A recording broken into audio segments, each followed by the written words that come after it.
आजाद बोल इंडिया का headlines show आज है 15 अप्रैल 2026। मैं हूं आदिल खान आजाद। इस शो में आज आपको दिखाएंगे चाइना की सीक्रेट मदद से ईरान ने किया अमेरिका का बड़ा नुकसान। जंगी अड्डों की पल पल की जानकारी ने उड़ाई अमेरिका की नींद। एशिया में नया पावर ब्लॉक तैयार कर रहा चाइना। अमेरिका की दादागिरी के खिलाफ बड़ा चैलेंज हो रहा तैयार। हॉर्मोज में ईरान ने दिखाया डंके की चोट पर दम। नाकेबंदी के बीच ट्रैकर ऑन करके निकाला हैवी सुपर टैंकर। अमेरिकी नेवी के सामने से खुलेआम गुजरा 20 लाख बैरल तेल। ईरान के हक में तुर्की में बढ़ रहा सपोर्ट। तुर्क आवाम की 500 गाड़ियों का काफिला ईरान बॉर्डर की तरफ रवाना। और नफरती इस्राएली मिनिस्टर इतमार बेन-ग्विर की कुर्सी पर खतरा। इस्राएली हाई कोर्ट में हो रही सुनवाई। नेतन्याहू हुकूमत को लग सकता है बड़ा झटका। चलिए शुरुआत करते हैं इस शो की जो बहुत दिन बाद आया है। पहली खबर, ईरान और अमेरिका के बीच 40 दिन तक चली जंग को लेकर एक बड़ा खुलासा हुआ है। 15 अप्रैल की इस रिपोर्ट के मुताबिक अमेरिका के भारी नुकसान के पीछे चीन से ईरान को मिली सीक्रेट मदद का हाथ था। ऐसी खबरें कुछ पहले आई थी सामने, लेकिन आज ये कंफर्म खबर है जो छप चुकी है।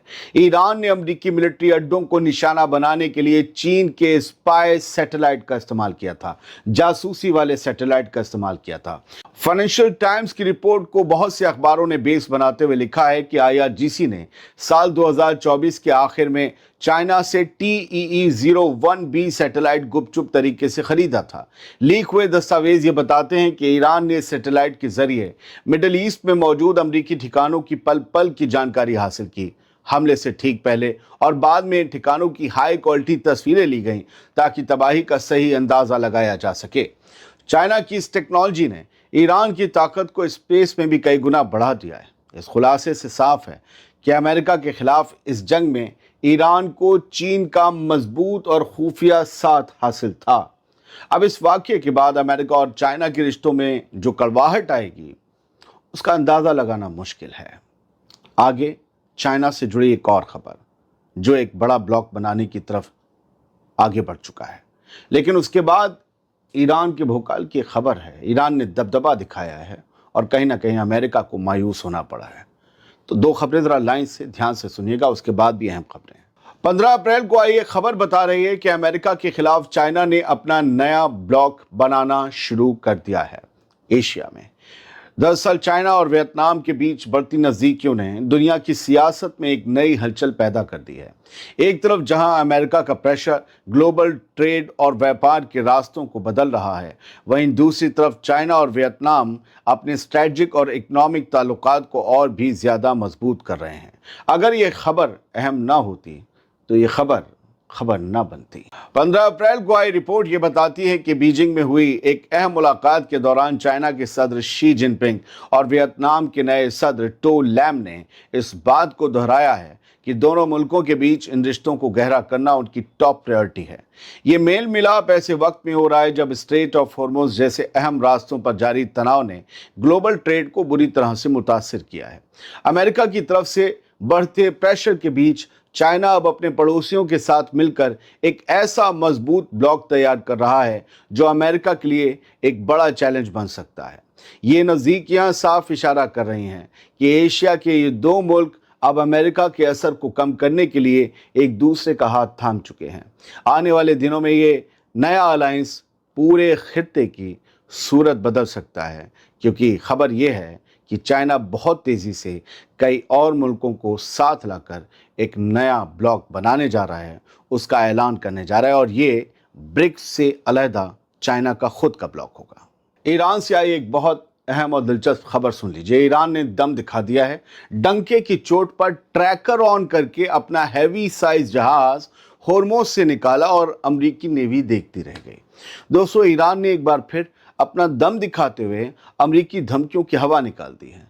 अमेरिका की सख्त नाकेबंदी के दावों के बीच ईरान का एक giant super tanker straight of Hormuz को पार कर ईरानी समंदर में दाखिल हो गया है। 15 अप्रैल 2026 को आई एक ईरानी मीडिया की रिपोर्ट के मुताबिक करीब 20 लाख बैरल कच्चा तेल ले जाने की ताकत रखने वाला ये हैवी साइज जहाज पूरी शान के साथ इंटरनेशनल रास्तों से गुजरा। सबसे हैरान करने वाली बात यह है कि इस टैंकर ने, इस जहाज ने अपना ट्रैकिंग सिस्टम भी ऑन रखा था और बिना किसी लुका छुपी के खुलेआम अमेरिकी नेवी के सामने अपना रास्ता तय किया। यानी कह रहा था जो कल मिले कर लो, हम तो यहाँ से गुजर रहे हैं, आ जाओ। ईरान की फास्ट न्यूज एजेंसी ने दावा किया है कि इस कार्रवाई ने साबित कर दिया है कि समंदर में अमेरिका का खौफ अब खत्म हो चुका है। जहां एक तरफ अमेरिका ये दावा कर रहा था कि उसने ईरान का तेल ट्रेड यानी ऑयल ट्रेड पूरी तरह से ठप कर दिया है, वहीं सुपर टैंकर की बेखौफ रवानगी ने उन तमाम दावों को झुठला दिया है। अब तक इस वाक़ये पर अमरीकी अफसरों की तरफ से कोई बयान सामने नहीं आया है, लेकिन इस कामयाबी ने ईरान के हौसले बुलंद कर दिए हैं। अमेरिका के लिए ये किसी बड़ी जिल्लत से कम नहीं है कि उसकी नाक के नीचे से, उसकी नेवी, उसके डिस्ट्रॉयर शिप, उसके वॉरशिप्स की नाक के नीचे से ईरान अपना सबसे बड़ा ट्रेड शिप कामयाबी से निकाल ले गया। तुर्की में ईरान का सपोर्ट लगातार बढ़ता जा रहा है। तुर्की से ईरान के हक में एक बहुत बड़ी लहर उठी है। तुर्की के इर्द गिर्द शहर से सैकड़ों लोगों का एक काफिला 500 से ज्यादा गाड़ियों में सवार होकर बाजार गन बॉर्डर की तरफ रवाना हुआ है। 15 अप्रैल को ईरान की इन्ना न्यूज एजेंसी ने ये तस्वीरें शेयर करते हुए लिखा, इस मार्च का मकसद ईरान के लोगों के साथ एकजुटता यानी सॉलिडेरिटी दिखाना है और इस मुश्किल घड़ी में उनका साथ देना है। तुर्की के ये शहरी अपनी गाड़ियों के साथ बॉर्डर की तरफ बढ़ रहे हैं ताकि दुनिया को ये पैगाम दिया जा सके कि पाबंदियों और जंग के इस माहौल में वो ईरान के साथ मजबूती से खड़े हैं। 15 अप्रैल की तारीख में ये तस्वीरें तेज़ी से वायरल हो रही हैं। ये काफिला ऐसे वक्त में निकल रहा है जब मिडिल ईस्ट के हालात बेहद पेचीदा बने हुए हैं।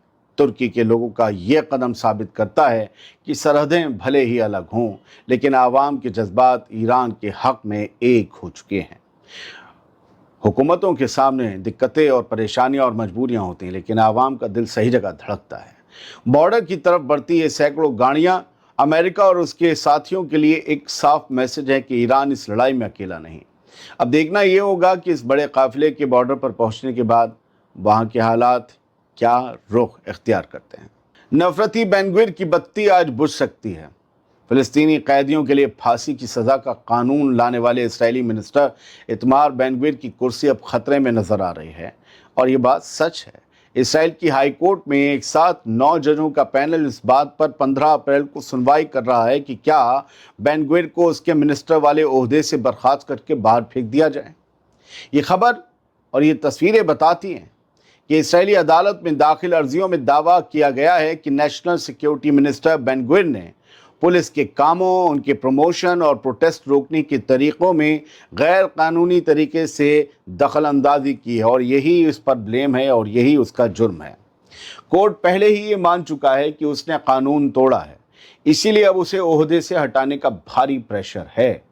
आज इस्राएली अदालत के बाहर राइट विंग यानी कट्टरपंथी लोग बेन-गुविर के सपोर्ट में हंगामा कर रहे हैं। बेन-गुविर उसी भीड़ में नजर आता है।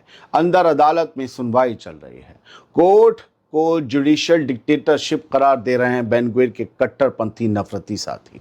हंगामे के डर से आम लोगों को कोर्ट में आने की इजाज़त नहीं दी गई, लेकिन इसकी लाइव स्ट्रीमिंग, इस सुनवाई की लाइव स्ट्रीमिंग की जा रही है। अगर कोर्ट ने सख्त फैसला सुनाया तो बेंजामिन नेतन्याहू को अपने सबसे खास नफरती कट्टर मिनिस्टर को बाहर का रास्ता दिखाना पड़ सकता है। बेन-गुविर का जाना इस्राएली हुकूमत के लिए भी एक बहुत बड़ा झटका साबित होगा, क्योंकि बेन-गुविर के लोगों का मानना है कि अगर नेतन्याहू की हुकूमत बेन-गुविर को नहीं बचा सकती नेतन्याहू की तरह, तो फिर उसकी हुकूमत से सपोर्ट वापस ले लिया जाएगा। कुछ खबरें यहाँ से। ईरान का काउंसलेट है हैदराबाद में, उन्होंने 15 अप्रैल को सुबह लगभग 11:30 बजे एक वीडियो शेयर किया। वो वीडियो मैं नहीं दिखाऊंगा। मैं कभी इस चैनल का हिस्सा हुआ करता था, लेकिन कुछ वजहों से, कुछ सच बोलने की बीमारी से मैंने इसे छोड़ दिया। यहाँ जो कमर पर हाथ रखकर ये बंदा खड़ा है, इसका नाम बताया जाता है गौरव आर्या। आप सब जो डिबेट देखते होंगे हिंदी की, वो देखते होंगे। रिटायर्ड मेजर जो है गौरव आर्या, और मेजर साहब का गजब विश्लेषण किसी ने नीचे जो है वो लिख दिया है लोअर बैंड पे। अब ये जो है बंदा पता है क्या कह रहा है इसमें, कि हम चाहते हैं कि इसराइल लेबनान पर 100 और बम गिराए, 50 और बम गजा पर गिराए। हम ये चाहते हैं क्योंकि हम इसराइल के भाई हैं, ये बोल रहा है गौरव आर्या। इसराइल हमारा भाई है, हम इसराइल के भाई हैं। और ये कह रहा है कि हम ईरानी और इनके साथ पाकिस्तानी रिपोर्टर्स को जोड़ दिया। अब बताइए, कमर पर हाथ रखकर इस तरीके से तो आर्मी में नहीं सिखाया जाता। ये डिबेट्स के हीरो हैं और इस चैनल का एंकर है, उसके हाथ से होल्ड लेकर प्रोग्राम के प्रोड्यूसर और पैनल प्रोड्यूसर ने पूरा होल्ड गौरव आर्या के हाथ में दे दिया, जैसे ये डिबेट कंडक्ट कर रहा है। ऐसे लोग हमारे यहाँ बैठाए जाते हैं। गरीबी पर, बेरोजगारी पर, नौकरी की वजह से या कम सैलरी की वजह से हुए दंगे पर कोई नहीं बोलेगा। और यहाँ कमर पर हाथ रखकर ये ऐसे खड़े हैं कि ये मैदान जंग में खड़े हुए हैं। पाकिस्तानी 2 रिपोर्टर्स इनके सामने, आई थिंक आरजू काजमी और मोना आलम, और वो पूछ रही हैं कि आप ईरान के लिए बोलेंगे। कह रहा है बंदा कि ईरान के निज़ाम को, रिजीम को मैं बिल्कुल पसंद नहीं करता। अब ये नहीं कहेगा कि ये हमारी जो हुकूमत है ईरान से तेल क्यों खरीद रही है। आप किसकी सोच के उससे बोल रहे हो? इसराइल हमारा भाई है। इसराइल फ़लस्तीनियों की ज़मीन पर आए, ये बाहर के यहूदी हैं। जो इसराइल के या फ़लस्तीन के रहने वाले यहूदी थे, वो प्यार मोहब्बत से, गौरव आर्या सुन लो, वो यहीं रहते थे। ये यूरोप के ज्यूज़ थे, लाकर बसाए गए। ये फ़लस्तीनियों की ज़मीन पर बसाए गए। लाखों लाख फ़लस्तीनी खदेड़ दिए गए उनके घर से पहले नकबा में। इन भूमाफियाओं ने, इन गुंडों ने, जिन्हें तुम अपना भाई बता रहे हो, इन भूमाफियाओं, इन गुंडों ने, इन डाकुओं ने, जमीन के चोरों ने उनकी जमीनें छीन ली। जिन्हें तुम अपना भाई बता रहे हो, उनके अपराध सुन लो। उन्होंने उनकी जमीनें छीनी। आज तक दुनिया में इस मुल्क को तस्लीम नहीं किया गया एक मुल्क के तौर पर जिसे तुम अपना भाई बता रहे हो, सुन लो।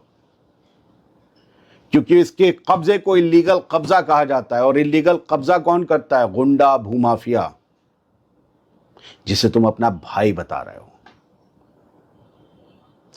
यूएन में अब भी वोटिंग होती है। यूएन ने पिछले साल कहा है कि इलीगल कब्जे हटाने पड़ेंगे, बस्तियां खाली करनी पड़ेंगी इसराइल को, जिसे तुम अपना भाई बताते हो। क्या तुम उसके हर जुर्म, हर अपराध में अपने आप को जोड़ते हो उससे? 70,000 लोग मार दिए, जिसमें औरतें बच्चे सबसे ज्यादा हैं। तुम कहोगे 7 अक्टूबर को क्यों हमला हुआ? बिल्कुल वो गलत था, कह दिया। उससे पहले जो हर रोज हमले होते थे फलस्तीनियों पर, हर साल ही बिल्डिंग गिरने की, सब तबाह होने की खबरें तुम देखते थे, वो क्यों हो रहे थे? कभी जानने की कोशिश की कौन किसकी जमीन पर कब्जा करके बैठा है? सेटलमेंट्स क्यों कहा जाता है बस्तियों को? नक्शा क्यों नहीं है इसराइल का? जहां से तुम और भी तेल लेते हो, सऊदी अरब से भी, यूएई से भी। चलो सऊदी अरब, उनके भी इलाके इसने कब्जे में अपने जो है नक्शे में बना रखे कि ये भी कब्जाने हैं। कितने भाई? ये वो भाई नहीं है। मजदूरी करने गए हुए हैं इसराइल में हमारे लोग, उनसे कहीं ज्यादा इन अरब मुल्कों में है। गौरव आर्या जैसे लोग कमर पे हाथ रखकर जो डिबेट्स करते हैं, कमाल करते हैं। गौरव आर्या से मैंने कुछ सवाल किए, क्या उन्हें पता है? पता होने चाहिए।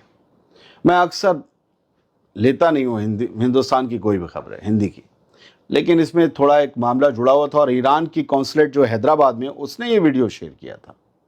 यानी ईरानी इस बात को नोट कर रहे हैं। और मोना आलम ने भी यही कहा था कि ईरानी इस बात को देख रहे होंगे। बोले हाँ, ईरानी रिजीम को पसंद नहीं करते। ये ऐसे करके चीखना, ये कमर पे हाथ रखना, ये अच्छी बहस टीवी डिबेट में, और ये तो एंकर भी नहीं है। तो फिलहाल भारत का मीडिया ये कर रहा है, और मैं इसीलिए नहीं चिल्लाता हूं क्योंकि सच को बहुत आसानी से और आराम से बोला भी जा सकता है, और सच्चे सवाल बहुत आराम से पूछे भी जा सकते हैं। सलामत रहिए, खुश रहिए।